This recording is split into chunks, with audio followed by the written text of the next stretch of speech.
और ये कितना दुर्भाग्यपूर्ण और शर्मनाक बयान है आदरणीय प्रधानमंत्री जी का। अविश्वास प्रस्ताव को वो अपने लिए अच्छे शगुन से जोड़कर देखते हैं। रामकृपाल यादव जी का परिचय जितना हम लोग समझते और जानते हैं, लालू यादव जी के यहाँ कुर्सी लगाने से शुरू हुआ था। अब वहाँ क्या क्या काम करते थे वो सभी लोग जानते हैं कि दरी बिछाते थे, कुर्सी लगाते थे, किस तरह का अपमान झेलते थे, किस तरह से पार्टी से भागना पड़ा था। चिराग पासवान जी के पास जानकारी का अभाव है। नीति आयोग की बैठक में चले जाने से भी बिहार के लिए 1% का भी हित नहीं होगा। और जहां तक विशेष राज्य के दर्जे की मांग है तो यह सिर्फ नीतीश कुमार जी की मांग नहीं बल्कि हर बिहार वासी की मांग है, ताकि बिहार में प्रगति की जो रफ्तार है वो कई गुना बढ़ सके। नमस्कार, मेरा नाम अविनाश और आप बिहार इन शॉर्ट देख रहे हैं। लोकसभा में मानसून सत्र चल रहा है और उस दौरान बीजेपी के बड़े नेता जेडीयू और आरजेडी के तमाम नेताओं पर खूब बरस रहे हैं। और आपको बता दें, देश के प्रधानमंत्री ने एक बयान दिया। उन्होंने कहा कि विपक्ष के जो लोग हैं जितना उल्टा सीधा बोलते हैं, जितना घेराव करते हैं, उतना ही शुभ मेरे लिए होता है। हमारे साथ जेडीयू के प्रवक्ता हैं अभिषेक झा। प्रधानमंत्री ने कहा है कि आप लोग जितना जो है घेराव करते हैं, तैयारी आप लोग ठीक से करते नहीं है, इतना दिन समय मिला और जितना आप लोग घेराव करें उतना मोदी जी के लिए शुभ होता है। देश की संसद में जिस मसले को लेकर अविश्वास प्रस्ताव लाया गया, बेहद सेंसिटिव मुद्दा था। मणिपुर का मसला था जिसको लेकर विपक्ष के लोगों ने इतने दिनों से चर्चा की मांग की। भारतीय जनता पार्टी के लोग हमेशा इस बात को लेकर पीछे हटते रहे। हमारे राष्ट्रीय अध्यक्ष ने भी मणिपुर की वस्तुस्थिति के बारे में सदन को अवगत कराया। और ये कितना दुर्भाग्यपूर्ण और शर्मनाक बयान है आदरणीय प्रधानमंत्री जी का। अविश्वास प्रस्ताव को वो अपने लिए अच्छे शगुन से जोड़कर देखते हैं। अविश्वास प्रस्ताव जब लाया गया और उसको लेकर विपक्ष के नेता की तरफ से, तब प्रधानमंत्री जी सदन के अंदर नहीं थे और विपक्ष के दबाव में उन्हें पहली बार मणिपुर पर थोड़े ही देर के लिए से ही चर्चा करनी पड़ी। तो इस बयान के माध्यम से मोदी जी ने साबित किया है कि मणिपुर का जो मुद्दा है उनके लिए एकदम संवेदनशील मुद्दा नहीं है, गंभीर मुद्दा नहीं है। और जिस तरह की खेली हुई, जिस तरह का अट्टहास हुआ सदन के अंदर, वो देश की जनता ने देखा, मणिपुर की जनता ने देखा और इस बात को महसूस किया कि जब चुना ही था कत्लेआम का हुनर देखकर, तो आश्चर्य कैसा लाशों का शहर देखकर। बीजेपी के सांसद हैं रामकृपाल यादव। उन्होंने सदन में चिल्ला चिल्लाकर कहा है कि जेडीयू के जितने भी नेता हैं सबको जानते हैं, सबका पोल खोलेंगे, सबको उखाड़ के फेंकेंगे, सब जूनियर हमसे, सब मेरे नेतृत्व में काम किया है। रामकृपाल यादव जी का जेडीयू के जो है, रामकृपाल यादव जी का परिचय जितना हम लोग समझते और जानते हैं, लालू यादव जी के यहाँ कुर्सी लगाने से शुरू हुआ था। अब वहाँ क्या क्या काम करते थे वो सभी लोग जानते हैं कि दरी बिछाते थे, कुर्सी लगाते थे, किस तरह का अपमान झेलते थे, किस तरह से पार्टी से भागना पड़ा था। मीसा भारती जी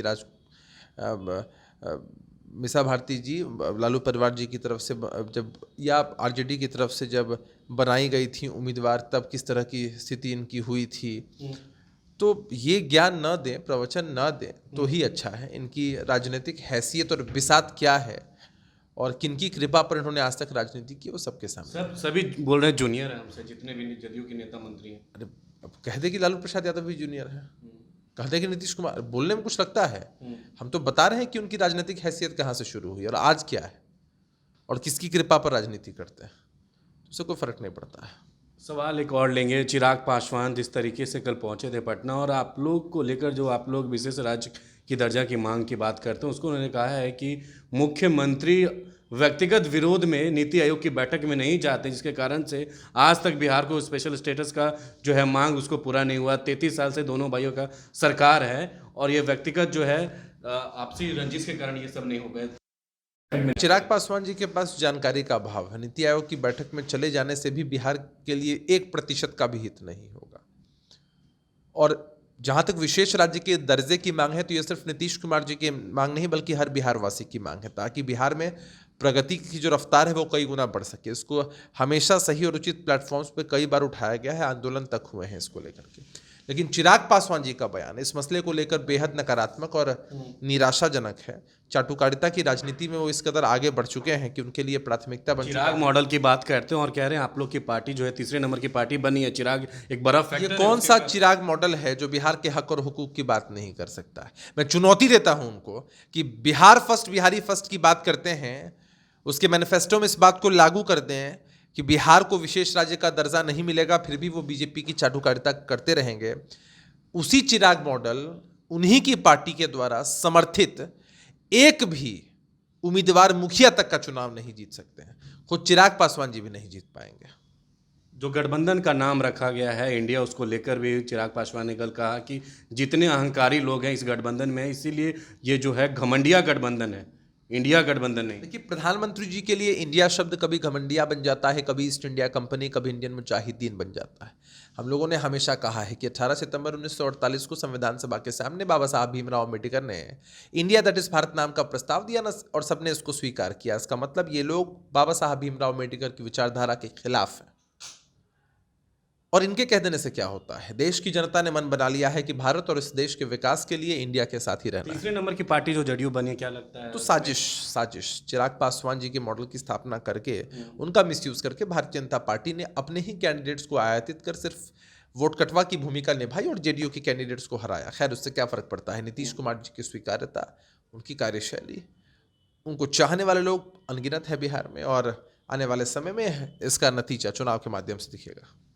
तो ये हमारे साथ बात कर रहे थे जेडीयू के प्रवक्ता, जिन्होंने साफ तौर पर बताया कि चिराग पासवान की मिसयूज जो है बीजेपी कर रही है, और वहीं जिस तरीके से साजिश के तहत जेडीयू को तीसरे नंबर की पार्टी कही जाती है, जिस तरीके से संसद में रामकृपाल यादव जेडीयू के सभी नेताओं पर कटाक्ष कर रहे हैं और जूनियर पदों पर, उन्होंने साफ तौर पर बताया कि रामकृपाल यादव जो है आरजेडी में लालू प्रसाद यादव का जो है दरी बिछाते थे।